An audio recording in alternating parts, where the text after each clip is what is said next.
novamente chamado de dentro do STF. Quem fala agora no Supremo é o ministro Alexandre de Moraes, que é o personagem aí principal, desde que a reportagem da Folha trouxe gravações que levantam suspeitas sobre ações dele. Então vamos ouvir ao vivo Alexandre de Moraes. Quais condutas? Basicamente, a incitação a golpe de Estado, a incitação a atentados antidemocráticos, a glorificação do AI-5, a discursos de ódio contra ministros dessa corte e do Tribunal Superior Eleitoral, inclusive com ameaças de vida, ameaças de morte, risco à vida dos integrantes e seus familiares.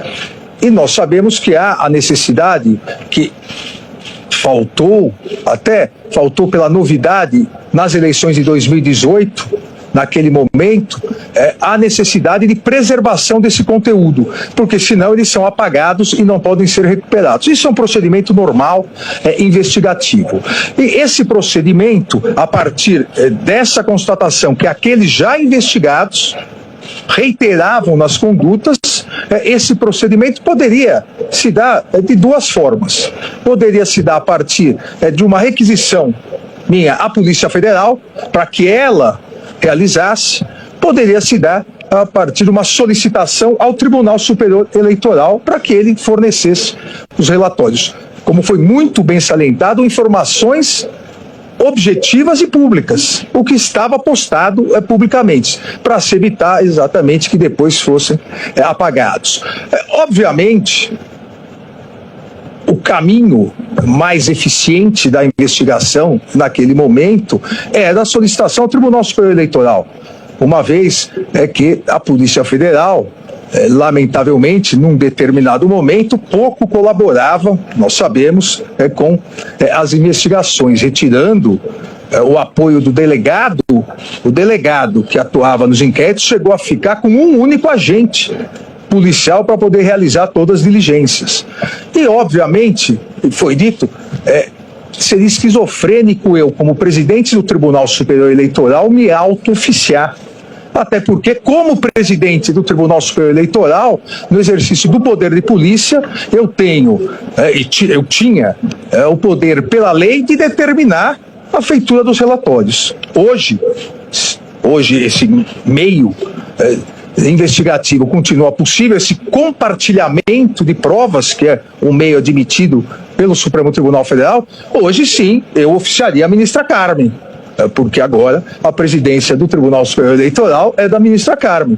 Então, eu, como presidente do TSE, determinava a assessoria que realizasse o relatório. O relatório realizado oficialmente, esse relatório fica nos arquivos do TSE e era enviado oficialmente ao Supremo Tribunal Federal. É enviado e protocolado no inquérito e na investigação específica, dado imediatamente ciência à Procuradoria-Geral da República e remetido à Polícia Federal para a continuidade das investigações. Vários desses relatórios, quando realmente demonstravam essas publicações, porque algumas, inclusive, apesar da celeridade, algumas eram apagadas. Mas quando se constatava a materialidade da permanência ou da continuidade da atividade ilícita, esses relatórios eram juntados, compartilhados do TSE com o Supremo Tribunal Federal, como é possível nesse compartilhamento de provas. E todos eles diziam sobre o quê? Todos eles sobre gabinete de ódio, todos eles diziam sobre fraude nas urnas eletrônicas, tentativa de golpe, o chamamento ao que depois ocorreu em 12 de dezembro, no dia da diplomação, a depredação da Polícia Federal, aquele ônibus que foi incendiado aqui em Brasília, a glorificação da tentativa de bomba no aeroporto de Brasília, nas vésperas do Natal, a tentativa de tumultuar a posse do novo presidente da República. Tudo isso já vinha sendo investigado, tanto no inquérito das fake news quanto nas milícias digitais, e novos fatos foram sendo agregados e, lamentavelmente, todos sabemos, e parece que alguns esqueceram, isso resultou na tentativa de golpe do dia 8 de janeiro. Que, diferentemente, presidente, e aproveitando essa oportunidade, diferentemente do que alguns dizem, dia 8 de janeiro houve muita violência. Quase mataram 3 policiais. No vídeo institucional do Supremo Tribunal Federal, nós até homenageamos uma das policiais que quase foi morta. Então houve muita violência, sim. Só que algumas pessoas preferem continuar glorificando o extremismo, o populismo extremista que se vale da instrumentalização das redes sociais.